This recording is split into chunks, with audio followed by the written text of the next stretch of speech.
Hello, welcome to Allergy Dragons Lair podcast. My name is Martha Morgan. I'm a specialty diet and allergy chef. I happen to have celiac disease and a couple of food allergies myself. But my biggest claim to fame is raising a child with over 30 food allergies and celiac disease. So before we jump into this special Allergy Force Mother's Day edition, we will have our disclaimer that I have to read. The views expressed here on our show are the personal opinions and life experiences of ours and our guests. We are not healthcare providers or doctors. Please seek advice from your healthcare professional for any diagnosis or changes to your healthcare plan. End disclaimer. So I'm super excited to introduce this very special guest to me, my friend Gayle, who happens to be the CEO of Allergy Force. And she will tell you her last name because I'm going to mess it up. That's just how I am. So Gayle, welcome to Allergy Dragons Lair podcast. I'm so happy to have you. Well, I'm so happy to be here. And the last name is Regioni, but there's far too many vowels for humans to really manage their way through. So Gayle's just fine. I answer to just about anything. I hear you. I'm the same way. People will be like, Allergy Dragon. I'm like, hey, what's up? With my last name, I answer to any people they butcher it, right? It can be Rigatoni, Rigai1, Rigoni. So I really do answer to anything. This is our special Allergy Force Moms edition, Mother's Day extravaganza. However you want to look at it. I don't know. I'm just super excited to get to talk to you today, Gayle. And I think when we were talking about this, for those who don't know, Allergy Force is a really awesome app that I happen to do some collaborating with and, do some recipes with. So definitely check them out. The links will be down below. Did you want to touch a little bit on Allergy Force app, just real quick, to tell people your story, your background on why you're an allergy mom and, kind of just go ahead and go with it? Yeah, no, happy to. My son, he has 5 allergies today, but he was born back in 1997 when it was truly the allergy dark ages. There wasn't Facebook, there wasn't social media, the fair didn't exist. It was something called FAN. There wasn't a lot of research. You just kind of fumbled your way through life, and you made your way, and you made a lot of mistakes, but you picked yourself up and dusted yourself off, and you move forward. And so fast forward to the point where he was probably about 13 or 14, and we were away on a family vacation, and we were headed to a restaurant, and we were rummaging for our Italian translation of his food allergies. And at that point, he had, somewhere more than a handful. At that point, he's outgrown a few. And we kind of dragged it out of the backpack, and it was really mangled. It was just hardly legible. And we kind of look at each other in the middle of the street saying, there has really got to be a better way. And so that was the kernel. That was the moment where we had, we thought of, well, what about an app? After we got back from our trip, we started brainstorming, and we created the app. That was in about 2016, 2017. We took it from there, and what we did with the app was we wanted to have it be like the Swiss Army knife of allergy apps. So there for every day, there for emergencies. So it's got a lot of functionality. It's not an app that just does one thing or two things. It's there for you when you need it. And so that was the beginning, the origin story for the app. It was really built out of unmet needs that we saw at the time. We'll go more into that later, but it is something that I really am excited about, and I've been using and playing with, and we have content coming up about that as well. And it really does. It's almost like a hidden force, like some of your superpowers. So that's what we were talking about, the Allergy Force Mom. Allergy moms are kind of a force to be reckoned with, or allergy dads too. We'll put dads in there too. Allergy parents in general are a force to be reckoned with, but this is a Mother's Day special, so we're going to focus on the moms. When did you find out he had allergies originally? Oh, that's a really good question. It was throughout his first 2 years of life, he'd have these random throw up episodes. And he was my first child, and I was a new mom, as excited as can be, right? And I was always like, oh my gosh, another sudden onset tummy bug. What's going on? And so he always seemed to be coming down with these tummy bugs. But there was one set of back-to-back throw up situations that occurred after he had Haagen-Dazs ice cream. And so at that point, I looked at the ingredients in Haagen-Dazs, and there were 3 or 4. There was sugar, cream, and egg yolk. And I knew he was fine on milk. Sugar wasn't a problem. So it was like, maybe egg's the problem. So I hauled him to the allergist. I was a little aware or accustomed to food allergies because his cousin, who was about 7 or 8 months older, had food allergies. I took him to the allergist and expected a positive. So we did the blood work and everything, and he came back usually allergic to peanuts, numbers were over 100, hugely allergic to eggs. And then he was tree nuts and shrimp and soy and all kinds of things. And so I walked out of this allergist appointment shell-shocked. I mean, I had the epinephrine prescription in hand and just really lost coming out of that appointment. So it was a rude awakening, but you manage, right? Exactly. That's what moms do. You figure it out. Yeah, I think so. I guess that's what we're kind of doing here with this Mother's Day episode is we're going to kind of even interview each other. So I guess I should take the question and be like, how'd you find out Vesper had allergies? Yeah. How did you find out? It's your turn. I mean, she has like a huge list of allergies. Yeah, we didn't start off with that many. I mean, we started off with multiple. So Vesper was 9 months old, started eating solid foods, and we started with like just a little strawberries. Didn't really think that much of it. And we got about like 2 little teeny tiny pieces in, and their face started to, get the red and get swollen, and cleaning them off, and looks like something's going on here. Looks like an allergy. And then they started having like some issues breathing. It was pretty within like 3 minutes. I mean, like for the time I'm cleaning them off, thinking to first get it off of them because I didn't want them to put any more in their mouth. And I flipped their mouth out to make sure there wasn't anything still in there, and calling 911. We just got lucky because we had no epinephrine. We had nothing. And Vesper was starting to turn blue by the time they got there. I'm not good at telling this story because it's emotional. Luckily, they survived. Then we were able to go get, some testing done, and we found out strawberries, peanuts, and all tree nuts at that time. So those were our multiples. And we were like, okay, that's great. And this was in 2002. Vesper was born. So it was 2003 because Vesper was 2002 October baby. So it was 2003 when they actually had their first anaphylactic reaction. And we had never heard of allergies, and not really. I mean, we knew what they were, and I knew what was going on, but we hadn't had the experience with them in the house or in our family. So that's where it started. And it was basically, here, don't feed them that food. Good luck. And then I started looking at labels, and we all know most people know that the labeling laws for the top, 8 didn't, pass until 2004, and then didn't get mandated in until like 2005-ish, 2006. And any moms out there that had to start without the internet, without smartphones, it's amazing how far we've come. And as Vesper grew, what was it called? We lost peanuts. So they outgrew peanuts. It's an ebb and flow situation. And now we have a total of over 30. And they're anaphylactic to over half of them. And we've had EOE issues. It's been a very large spectrum. And I think food allergies should be kind of considered a spectrum because it's a little different for everybody. Yeah, so that's pretty much it. Huge. At least you had, talk about presence of mind to call 911 as quickly as you did. I mean, if that had hit me, I was just clueless. Tummy bug, but I didn't have a kid who was turning red and stopping breathing yet.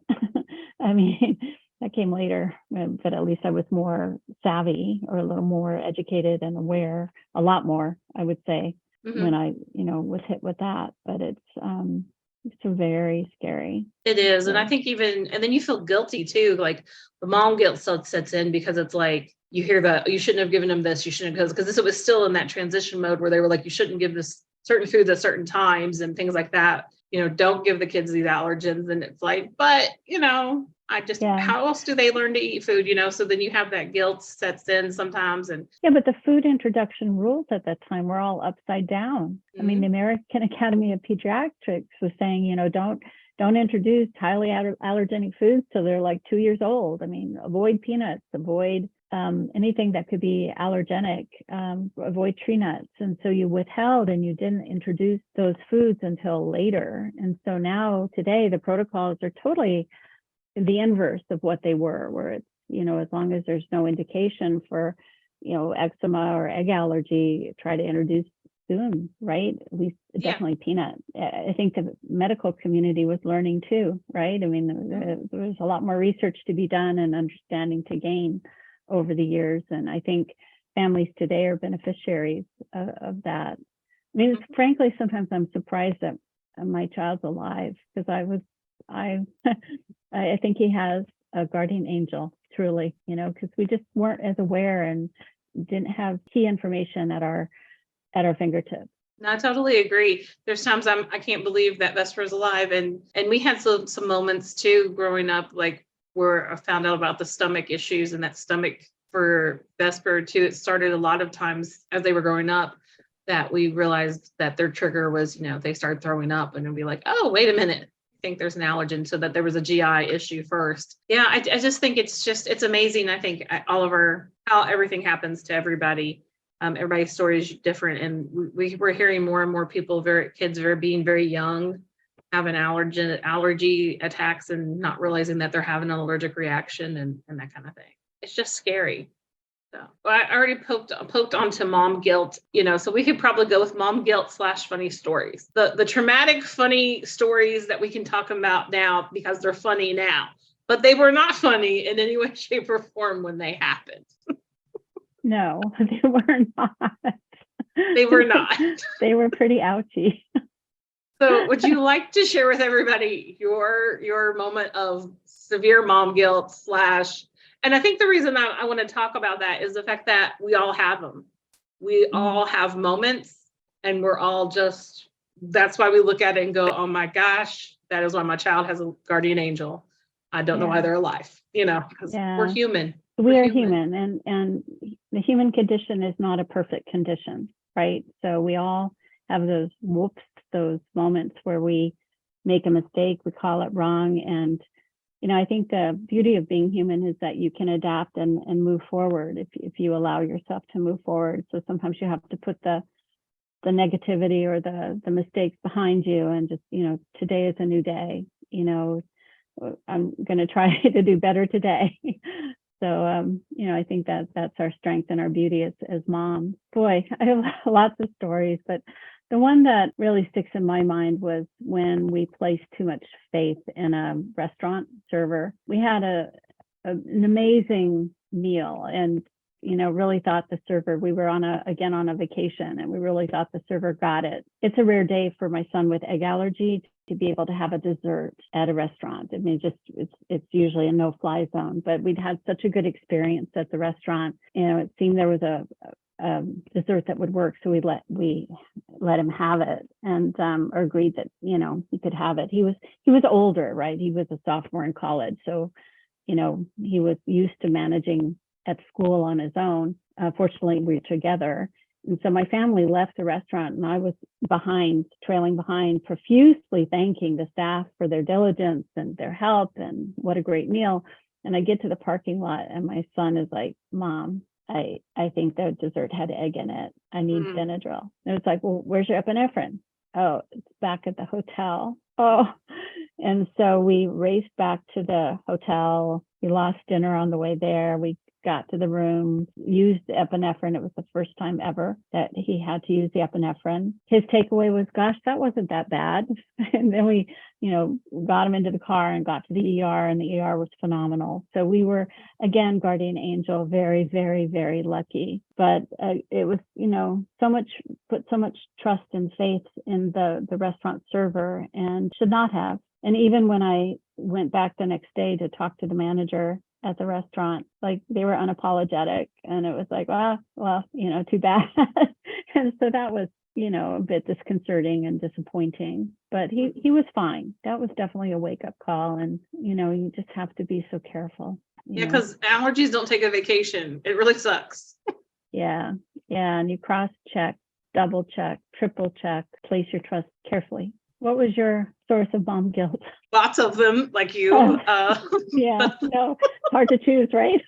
It is, but I think the one I talk about the most is, well, my mom passed away in 2017. And I think that's one of the reasons I talk about it a lot, but also we had never had to deal with food allergies. And so this involves my mom and anybody that has had to deal with parents that don't quite understand food allergies, or family members that do not understand food allergies 100%, or you think they do, but they don't. So that was kind of where this is. And my mom would repeat this story. So that's another reason I'm saying it, because she always would get very offended when we would be out somewhere and people would dismiss somebody that strangers we didn't even know at a restaurant, and they would be talking about food allergies.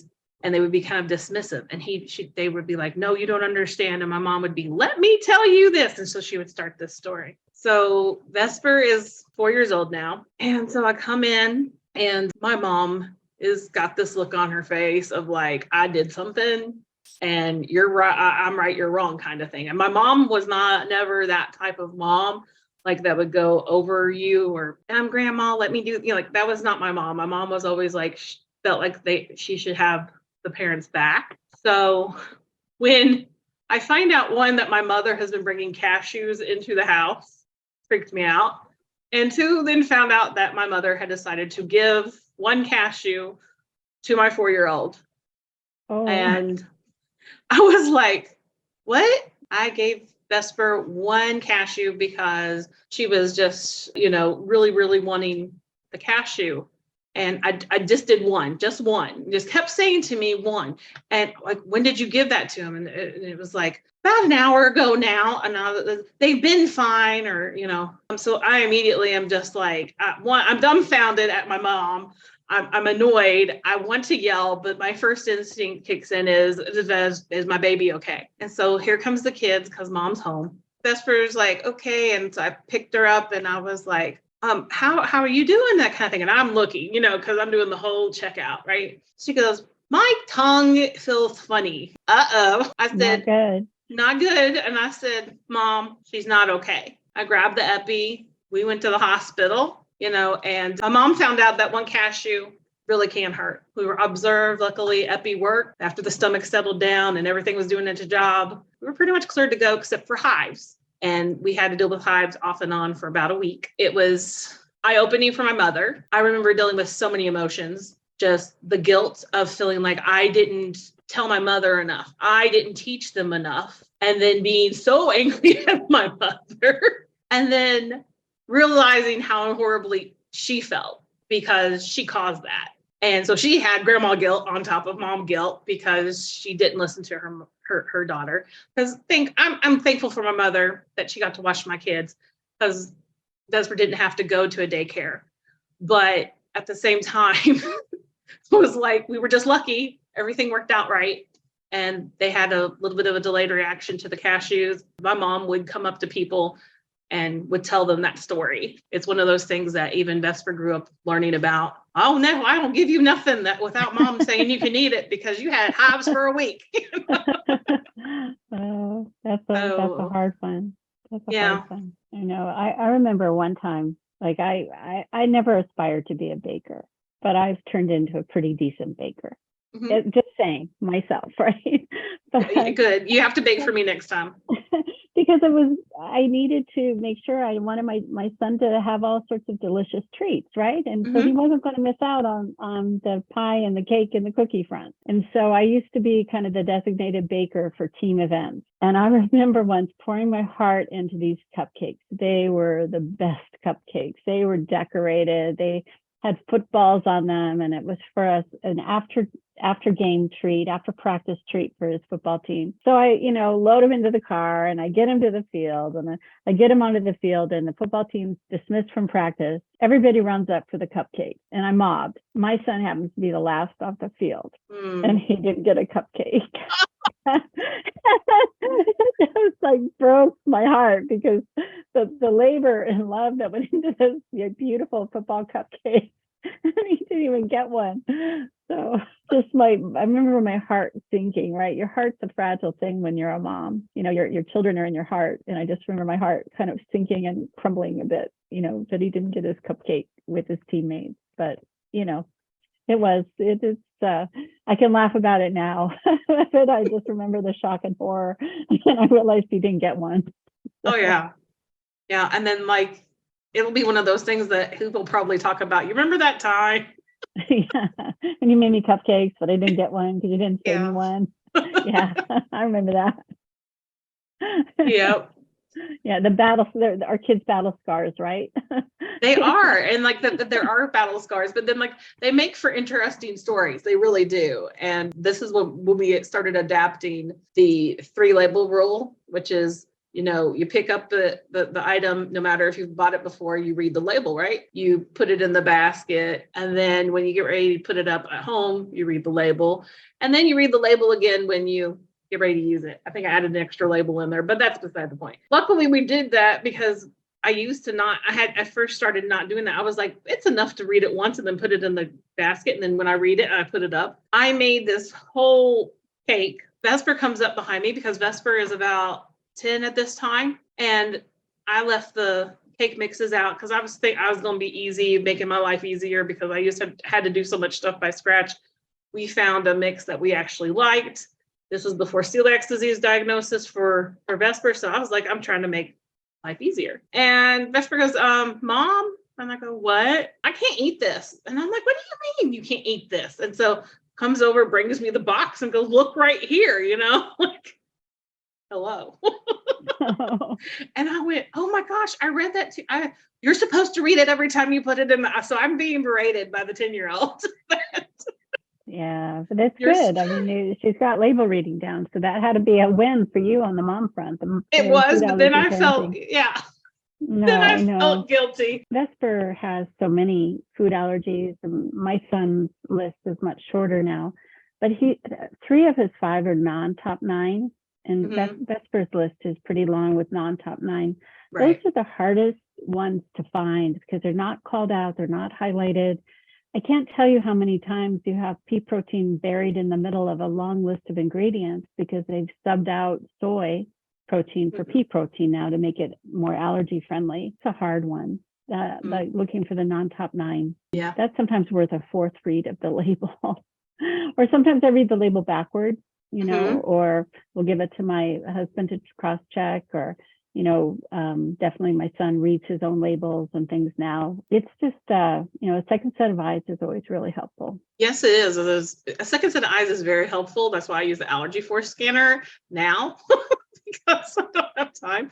It doesn't but anyway, I know shameless plug here, but I actually do use it more now than I used to because I used to never have it. But and I've said that about it, that it literally is like a second set of eyes. It makes you kind of, question that ingredient that you're seeing there. That's why I like it, because sometimes I literally don't see it. And I'm getting older and it's even harder to read. So it's just throwing it out there. But you're always it's always hard in a store environment too, right? Because the lighting is bad, you're in a rush, you're trying to get to the checkout line, and sometimes the labels, the packaging, it's like white print on a clear plastic label and you're trying to squint, and mice type. I think that there's a few things going against us too on perfect label reading. So so the scanner is good. It is a second set of eyes that can be helpful, that double check. Yeah.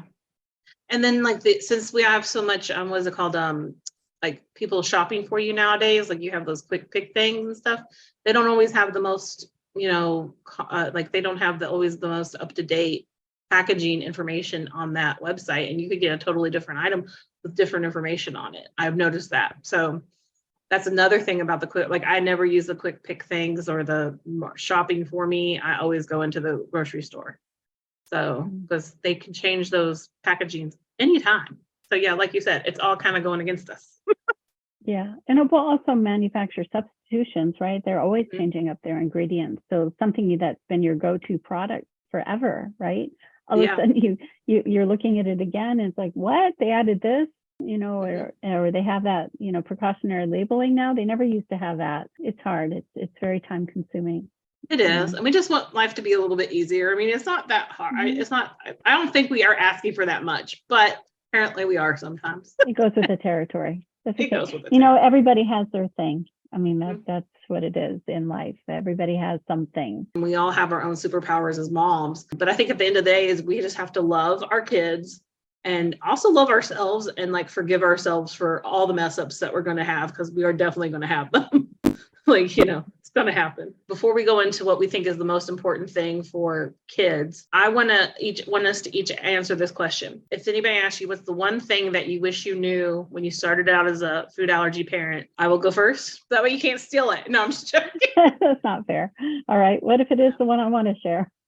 Then you're ditto, and we're even more in sync. The thing I wish that I knew before I started this journey, and that was to have a counselor or some type of intuitive eating, or somebody to help with all the emotions that goes on with food allergies, but within life and, in your family, because it's really for the whole family. We had a therapist, thankfully, because of other issues, but I wish I had had the therapist in there and going over some anxiety and stuff with my kids way earlier. It's imperative, in my opinion, to have some type of therapist or somebody that they can talk to that is not mom and dad, because you try not to push your emotions onto them, but sometimes it happens and you don't realize you're doing it. That was what was invaluable for me. And I really wish we had done it like 5 years before we ended up doing it. That's my tip. That's my pro tip, my mom tip.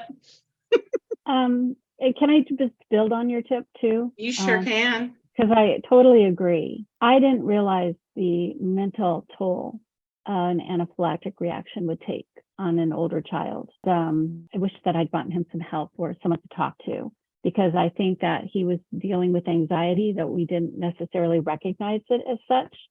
And so he adopted some strategies that weren't necessarily great strategies, like opting out of a lot of events and opportunities and things because he's very risk adverse. So I totally agree. And like a time to be really on it is after the trauma of an anaphylactic reaction, because it's so scary. And I totally missed that one. And I wish that I had not. So couldn't agree more. From my perspective, the one thing I wish that I had jumped on for my son was building him a community of people just like him with food allergies. And I got hunkered down. Like there wasn't the easy connectivity that there is today, and a lot of resources weren't out there.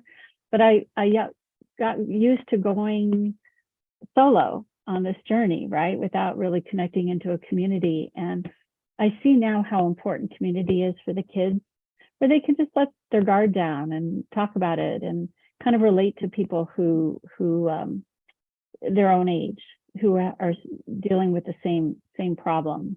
Mm-hmm. And so like I wish like there's some camps out there that are food allergy friendly that didn't necessarily exist when he was the right age, but I wish that it had, and it does exist today. So if moms are listening, think about creating that community for your child. The first time I went to a fair summit was in 2018, and I thought it was a beautiful thing seeing all those tweens and teens there connecting and sharing the experience and finding their people, finding their community.